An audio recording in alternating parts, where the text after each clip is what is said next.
So let me discuss the anti-hyperlipidemic drugs, that is about the statins. Now, if you take this particular statins, they are the first line anti-hyperlipidemic drugs and they mainly reduce the cholesterol, right? They mainly reduce the cholesterol. Now, what is the mechanism of action of this particular statins in reducing the cholesterol, right? What is the mechanism of action of this particular statins in reducing the cholesterol? If we take the cholesterol biosynthesis, right? If we take the cholesterol biosynthesis, there is one of the rate limiting step in the cholesterol biosynthesis, that is conversion of HMG-CoA to mevalonate, right? So the rate limiting step in the cholesterol biosynthesis is conversion of HMG-CoA to mevalonate. Now, so conversion of this particular HMG-CoA to mevalonate, it is being done by an enzyme called HMG-CoA reductase, right? It is being done by an enzyme called HMG-CoA reductase. Now, if you take this particular statins, what the statins will do is, statins will inhibit this enzyme, right? Statins will inhibit this particular enzyme, that is HMG-CoA reductase. So once this particular HMG-CoA reductase is inhibited, the rate limiting step in the cholesterol biosynthesis is inhibited, that is the HMG-CoA is not converted into mevalonate, right? HMG-CoA is not converted into mevalonate. Now, the next thing is, once this mevalonate synthesis does not occur, ultimately further consequences, there is decreased cholesterol biosynthesis, right? There is decreased cholesterol biosynthesis in the liver, right? Decreased cholesterol biosynthesis in the liver. Now, remember one important point, liver, it requires cholesterol, right? Liver, it requires cholesterol for the synthesis of bile acids, right? Liver, it requires cholesterol for the synthesis of bile acids and as well as for the synthesis of steroid hormones,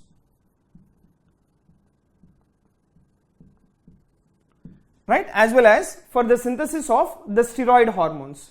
Now, what is happening whenever you are giving the statins? Whenever you are giving the statins, the cholesterol content is reduced.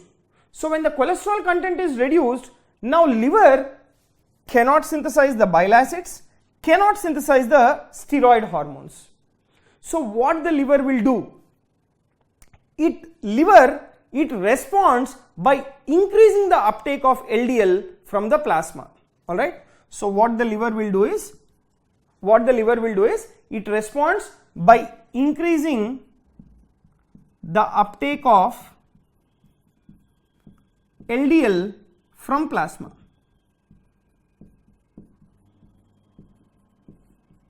All right. The liver will respond by increasing the uptake of LDL from the plasma. Now, how is it done?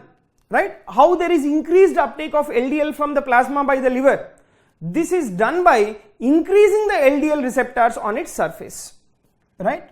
This is done by increasing the LDL receptors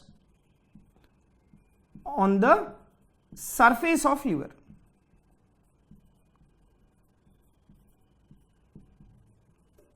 On the surface of the liver.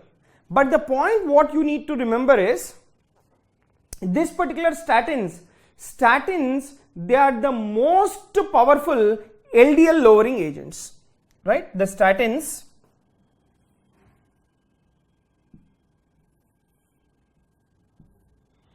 right? The statins, they are the most powerful LDL lowering agents. All right.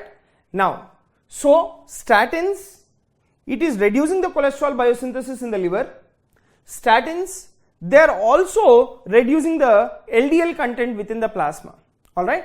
Now these statins will not only reduce the cholesterol and as well as the LDL, these statins will also lower the triglycerides, right? Statins will also lower the triglycerides.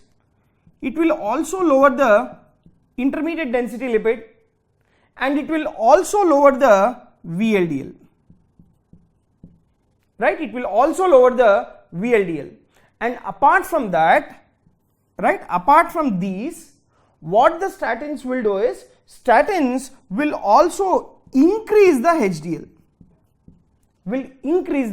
HDL, But the point what you need to remember is, this particular statins, they do not have any effect on the lipoprotein A, right? They do not have any effect on the lipoprotein A. So let me summarize the effect of the statins. Statins will reduce the cholesterol biosynthesis in the liver. Statins will reduce the LDL. Statins will also reduce the triglycerides, will also reduce the intermediate density lipids, will also reduce the very low density lipoproteins, but these particular statins will increase the HDL content of our body, but the statins, they do not have any effect on the lipoprotein A. So now let me discuss about the individual statins now.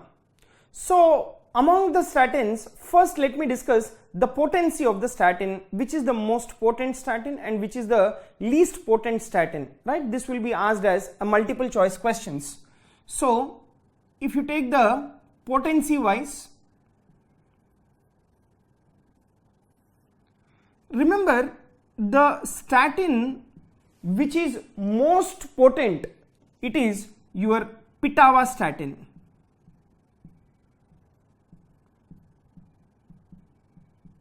It is Pravastatin, and followed by the Pravastatin, the next most potent statin will be your Rosuvastatin, right? Followed by Pravastatin, the next most potent is Rosuvastatin. Next, whereas you take the least potent statin, right? If you take the least potent statin, the least potent statin is the Lovastatin and as well as Flavastatin, right? So Lovastatin and as well as the Flavastatin.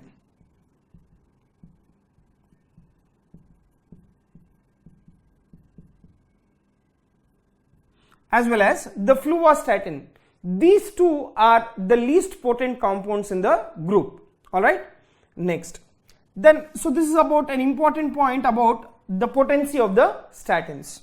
Next you take the activity of the enzyme. So what did we discuss? This particular statins, mainly they will inhibit an enzyme called HMG-CoA reductase, right? Mainly they will inhibit an enzyme called HMG-CoA reductase. So the activity of HMG-CoA reductase, right? Activity of the HMG-CoA reductase is more in the night, right? The activity of this HMG-CoA reductase is very much high at the night. So that is the reason why this particular statins, they are administered in the night, right? Mainly they are administered in the night. Why? Because the activity of HMG-CoA reductase is very much high in the night. So that is the reason why this particular statins, they are administered in the night. Now, if you take the duration of action of these particular drugs, right? If you take the duration of the action of these particular drugs. So if you take the duration, among this particular duration, you take this particular Rosuvastatin. Rosuvastatin, the duration of action, the T half, it is around 19 hours. Right? The T half of this particular Rosuvastatin is 19 hours. Whereas, if you take the Atorvastatin, right? If you take the Atorvastatin, the T half of this particular Atorvastatin, it is nearly around 14 hours. Right, it is nearly around 14 hours. So both of these, they are the long acting drugs. Both of these are the long acting drugs. Therefore, like what we advise is, they can be administered at any time of the day, but preferably they are administered in the night. Why? Because the activity of the enzyme is very much high in the night. Next, now for this particular statins, there is a concept which is called as the pleiotropic effect. Right? There is a concept called pleiotropic effect. Now, what do you mean by this particular the pleiotropic effect of the statins? What is this particular pleiotropic effect is? Remember, this particular statins, they will not only reduce the cholesterol, the statins, they are also responsible for lowering the risk of stroke and as well as the MI. Right? The statins, they have the property of reducing the risk of stroke and as well as myocardial infarction. Now, how can they reduce the stroke and how can they reduce the myocardial infarction is nothing but is by your pleiotropic effect. Now, what does that pleiotropic effect mean? This pleiotropic effect is, statins, it also has an additional antioxidant property, right? It also has an additional antioxidant property. It also has anti-inflammatory effect,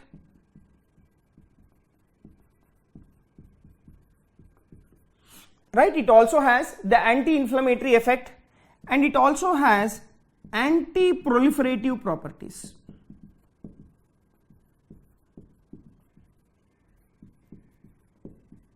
Right? It also has the anti-proliferative property. All right. So, the presence of antioxidant, anti-inflammatory and anti-proliferative properties, they are called as the pleiotropic effect of the statins. Right? They are called as the pleiotropic effect of the statins. Now, because of this particular pleiotropic effect, they have the risk of reducing the stroke and as well as the myocardial infarction. Now, apart from all these particular statins, we have a statin called Pravastatin. Now let me discuss few points about the individual molecule, that is Pravastatin.